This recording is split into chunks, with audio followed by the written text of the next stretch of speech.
All right, we are on chapter 19 of the Song of Achilles. We left the next day, early with the rest of the fleet.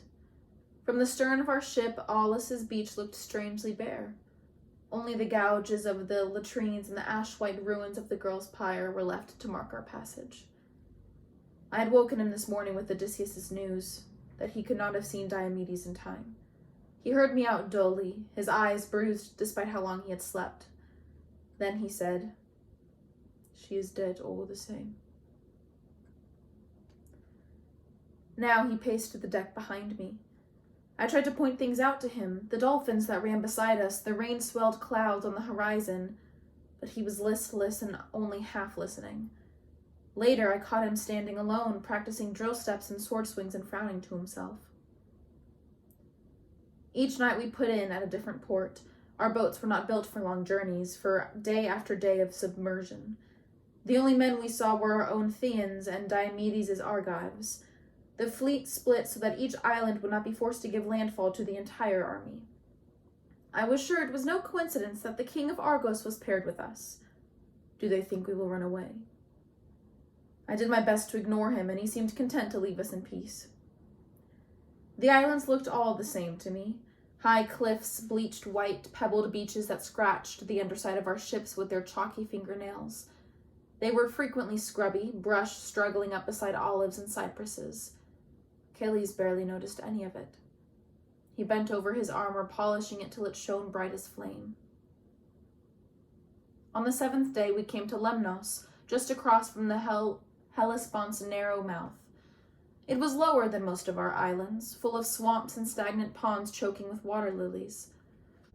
We found a pool some distance from the camp and sat by it. Bugs shivered on its surface, and bulbous eyes peered from amidst the weeds. We were only 2 days from Troy. "What was it like when you killed that boy?" I looked up. His face was in shadow, the hair falling around his eyes. "Like?" I asked. He nodded, staring at the water as if to read its depths. "What did it look like?" "It's hard to describe. He had taken me by surprise." I closed my eyes to conjure it. The blood came quickly, I remember that, and I couldn't believe how much there was. His head was split and his brains showed a little. I fought down the nausea that gripped me even now. I remember the sound his head made against the rock. "Did he twitch, like animals do?" I did not stay long enough to watch. He was silent a moment. "My father told me once to think of them like animals, the men I kill." I opened my mouth to speak, then closed it again. He did not look up from his vigil over the water's surface. "I do not think I can do it," he said, simply as was his way. Odysseus' words pressed into me, weighed down my tongue. Good, I wanted to say. But what did I know? I did not have to win my immortality with war. I held my peace. "I cannot stop seeing it," he said softly. "Her death." I could not either. The gaudy spray of blood, the shock and pain in her eyes. "It will not always be like that," I heard myself say. "She was a girl and innocent. These will be men that you fight, warriors who will kill you if you do not strike first."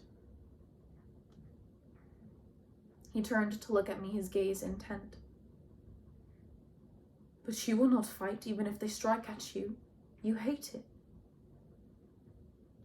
If it had been any other man, the words would have been an insult. "Because I don't have the skill," I said. "I don't think that is the only reason," he said. His eyes were green and brown as forest, and even in the dim light I could see the gold.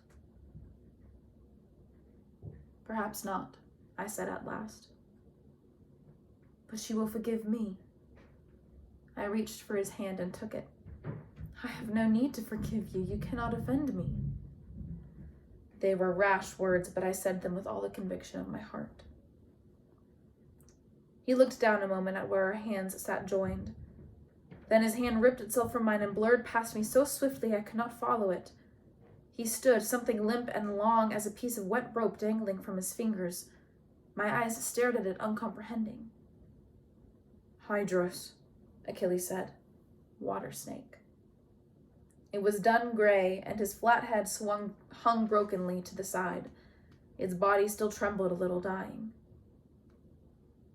Weakness sluiced through me. Chiron had made us memorize their homes and colors. Brown-gray, by water, quick to anger, deadly bite. I did not even see it, I managed. He threw the thing aside to lie blunt-nosed and brown among the weeds. He had broken its neck. You did not have to, he said. I saw it. He was easier after that, no longer pacing the deck and staring. But I knew that Iphigenia still weighed on him, on both of us. He took to carrying one of his spears with him always. He would toss it into the air and catch it over and over again. Slowly, the fleet straggled back together.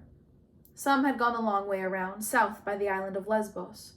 Others, taking the most direct route, already waited near Sigym, northwest of Troy. Still, others had come as we did, along the Thracian coast. United again, we massed by Tenedos, the island just off of Troy's wide beach. Shouting from ship to ship, we passed word of Agamemnon's plan. The kings would take the front line, their men fanned out behind them.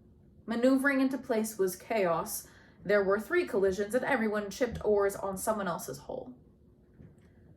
At last, we were set, with Diomedes on our left and Meriones on our right. The drums began to beat, and the line of ships thrust forward stroke by stroke. Agamemnon had given the order to go slowly, to hold the line and keep pace as one.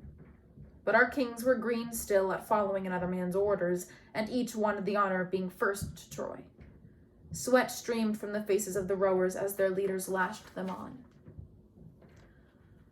We stood at the prow with Phoenix and Automedon, watching the shore draw closer. Idly, Achilles tossed and caught his spear. The oarsmen had begun to set their strokes by it, the steady, repetitive slap of wood against his palm. Closer, we started to see the distinction on the shore, tall trees and mountains resolving out of the blurring green-brown land. We had edged ahead of Diomedes and were a whole ship length in front of Meriones. There are men on the beach, Achilles said. He squinted. With weapons. Before I could respond, a horn blew from somewhere in the fleet, and the others answered it. The alarm. On the wind came the faint echo of shouts. We had thought we would surprise the Trojans, but they knew we were coming. They were waiting for us. All along the line, rowers jammed their oars into the water to slow our approach. The men on the beach were undoubtedly soldiers, all dressed in the dark crimson of the House of Priam. A chariot flew along their ranks, churning up sand. The man in it wore a horsehair helmet, and even from a distance we could see the strong lines of his body. He was large, yes, but not as large as Ajax or Menelaus. His power came from his carriage, his perfectly square shoulders, the straight line of his back arrowing up to heaven. This was no slouchy prince of wine halls and debauchery, as Easterners were said to be. This was a man who moved like the gods were watching. Every gesture he made was upright and correct. There was no one else it could be but Hector. He leapt from the chariot, shouting to his men. We saw spears hoisted and arrows knocked. We were still too far away for their bows, but the tide was dragging us in despite our oars, and the anchors were not catching. Shouts came down the line in confusion. Agamemnon had no orders. Hold position, do not make landfall. We are almost in range of their arrows, Achilles commented. He did not seem alarmed by it, though around us there was panic and the sound of feet pounding on the deck. I stared at the shore coming closer. Hector was gone now, back up the beach to a different part of his army. But there was another man before us, a captain, in leather armor and a full helmet that covered all but his beard. He pulled back the string of his bow as the line of ships drew closer. It was not as big a weapon as Philoctetes's, but it was not far off. He sighted along the shaft and prepared to kill his first Greek. He never had the chance. I did not see Achilles move, but I heard it, the whistle of air and his soft exhalation. The spear was out of his hand and flying across the water that separated our deck from the beach. It was a gesture only. No spearman could throw half so far as an arrow could fly. It would fall well short. It did not. Its black head pierced the bowman's chest, drove him backwards and over. His arrow twanged harmlessly into the air, shot wild from nerveless fingers. He fell to the sand and did not rise. From the ships beside us, those who had seen, there were shouts and triumphant horns. The news flared along the line of Greek ships in either direction. First blood was ours, spilt by the godlike prince of Thea. Achilles' face was still, almost peaceful. He did not look like a man who had performed a miracle. On the shore, the Trojans shook their weapons and shouted strange, harsh words. There was a group of them kneeling around the fallen man. Behind me, I heard Phoenix whisper something to Automedon, who ran off. A moment later, he reappeared with a handful of spears. Achilles took one without looking, hefted it, and threw. I watched him this time, the graceful curve of his arm, the lift of his chin. He did not pause as most men did to aim or sight. He knew where it would go. On the shore, another man fell. We were close now, and arrows began to fly on both sides. Many hit the water, others stuck in masts and holes. A few men cried out along our line. A few men fell along theirs. Achilles calmly took a shield from Automedon. "Stand behind me," he said. I did. When an arrow came close, he brushed it aside with the shield. He took another spear. The soldiers grew wilder. Their overeager arrows and spears littered the water. Somewhere down the line, Protesilaus, prince of Phylace, leapt laughing from the bow of his ship and began to swim to shore. Perhaps he was drunk, perhaps his blood was fired with hopes of glory, perhaps he wished to outdo the prince of Thea. A spinning spear from Hector himself hit him, and the surf around him flushed red. He was the first of the Greeks to die. Our men slid down ropes, lifted huge shields to cover themselves from arrows, and began to stream to shore. The Trojans were well marshaled, but the beach offered no natural defense, and we outnumbered them. At a command from Hector, they seized their fallen comrades and relinquished the beach. Their point had been made. They would not be so easy to kill. And that's the end of chapter 19.